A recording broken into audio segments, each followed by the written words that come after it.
Magandang gabi po sa lahat. Nagbabalik po si Strong Pastis Yearly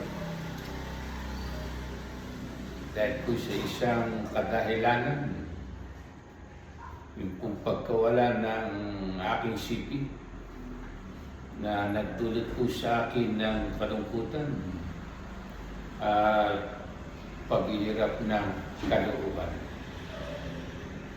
Magdadalawang linggo na po, patatlong linggo na po ngayon, ang pagdaranas ng ating Panginoon sa pagdiriwang ng Semana Santa. At samahan po natin ang ating Panginoon sa kanyang paghihirap. Sa East Rainbow po ay may isang simbahan po doon. At ang kanila pong patron ay Mater de la Rosa, Dolorosa. Ang kahulugan po ng Dolorosa ay kalungkutan, sorrow. Yan pong Dolores, balik na rin po natin ang kahulugan noon. Gawin po natin kasiyahan po naman. At dahil nga po nalalapit na ang Semana Santa, ang ating pong kaugalian ay ang tinatawag na bisita iglesia. Ngayon po yata Jubilee na kung tawagin. Yan po. Ay mapapansin po natin na ang mga santo ay tinatakpan ng mga umot na kulay lila o violet. Yan po ay simbolo ng paghihirap ng ating Panginoon. Dahil po natin binabanggit yung mga paghihirap, ay paksain po natin yung tungkol sa simbahan ng isang patron ay ang Mater Dolorosa.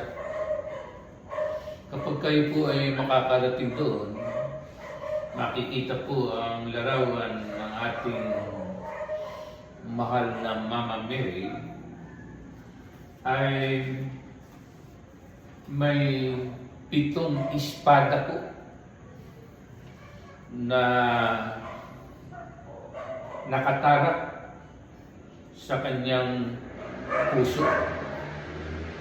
At sa bawat espada po ay naroon ang mga kalungkutan na nadama ng ating mahal na ina, na nagtulog sa kanya ng paghihirap ng kalooban. At ang 7 po na, kaya po tinawag na 7 sorrows. 7 mga kalungkutan. Ang una po na nadama ng kalungkutan ng ating mahal na ina, yung the prophecy of Simon. Sinabi po sa kanya na magbubuntis siya. Kadalagang tao niya, walang asawa, magbubuntis. Iyan po ang unang kalungkutang nadama ng ating mahal na ina. At nang siya po ay magsilang, ay yung pong ikalawa ay the flight into Egypt. Yan po ang unang ang ikalawang kalungkutan niya. Dahil binalaan na may gagawa ng hindi maganda sa ating baby Jesus noon po. Kaya po nagtungo sila sa Egypt. At nang lumalaki na po ang Panginoon, ay yung the loss of Jesus for 3 days nang sila po ay magsimba dahil Paskwa, nang sila po ay umuwi, akala po nila kasama na nila ang ating Panginoon. Hindi po pala, at siya nagpaiwan sa templo na sinasabi niya na tahanan ng kanyang ama. Yan po ang ikatlo at 3 araw po siyang nawala. At ang ika-4 po na kalungkutan ng mahal na ina ay yung pagdadala ng krus ng ating Panginoon sa Kalbaryo. Kitang-kita niya kung paano at kung ano ang kahirapang dinaranas ng ating Panginoon. Wala naman pong magawa ang ating ina.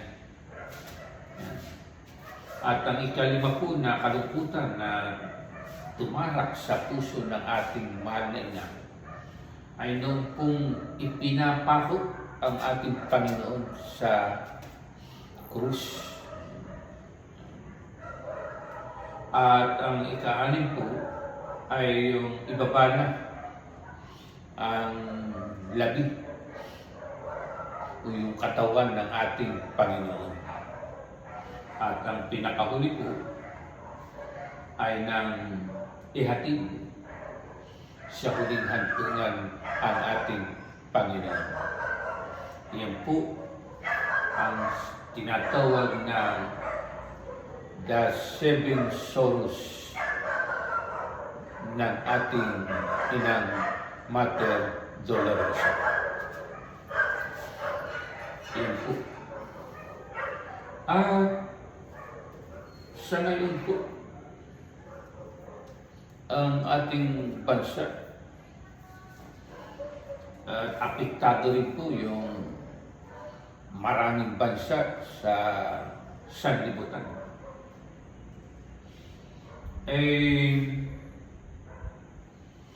Magbabanggit po rin ako ng mga kalungkutan na nadarama sa ating bansa na nagdudulot ng paghihirap sa ating mga kababayan.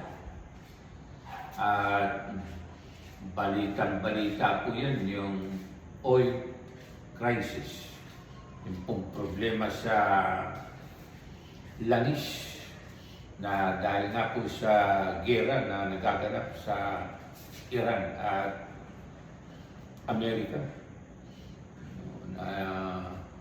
kasama yung mga allied forces po.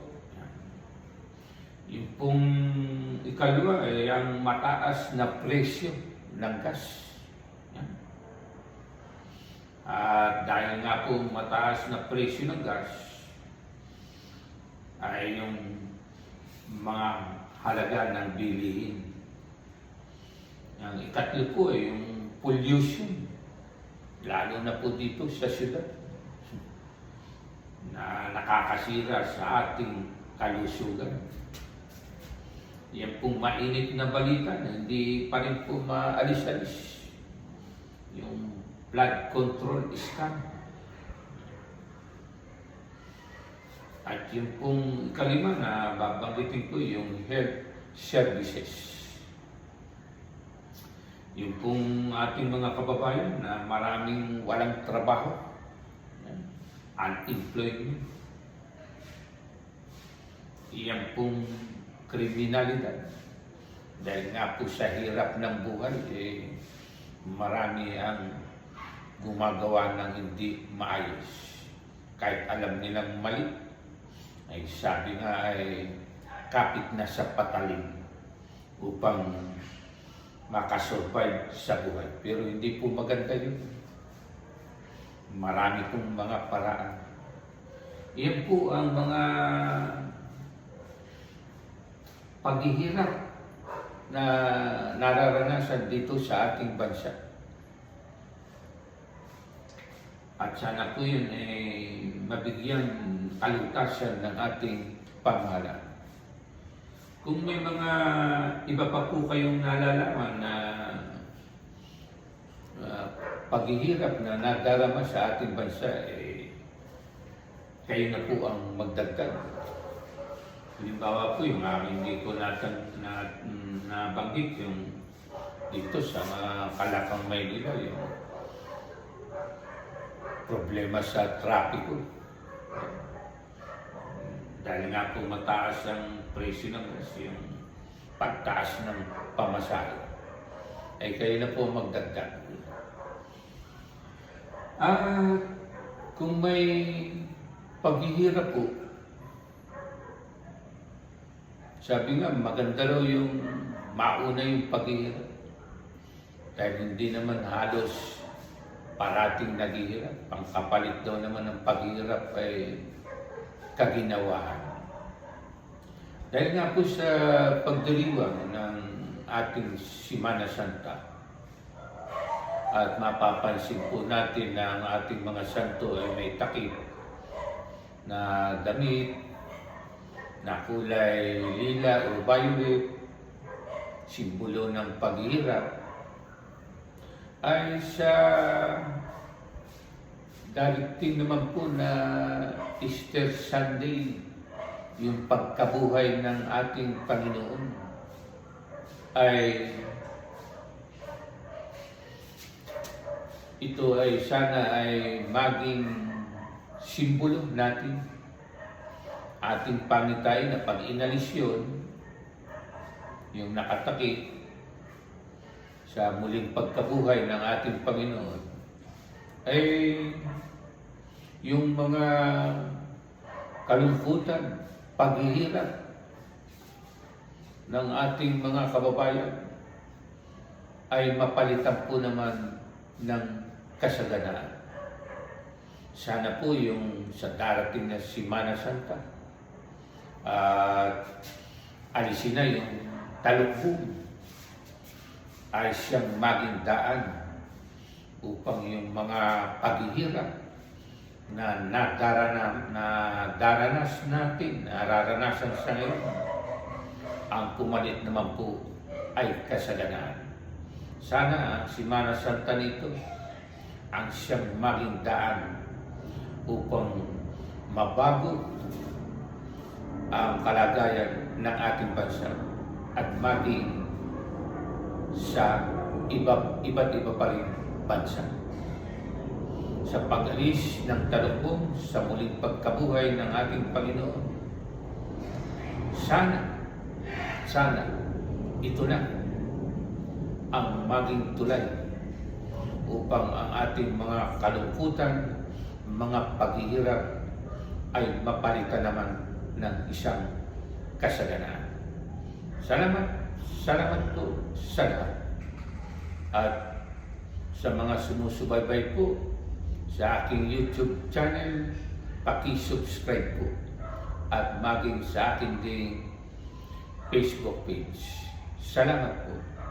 Magandang gabi po at maging makulay ang pagdiriwang ng ating Semana Santa.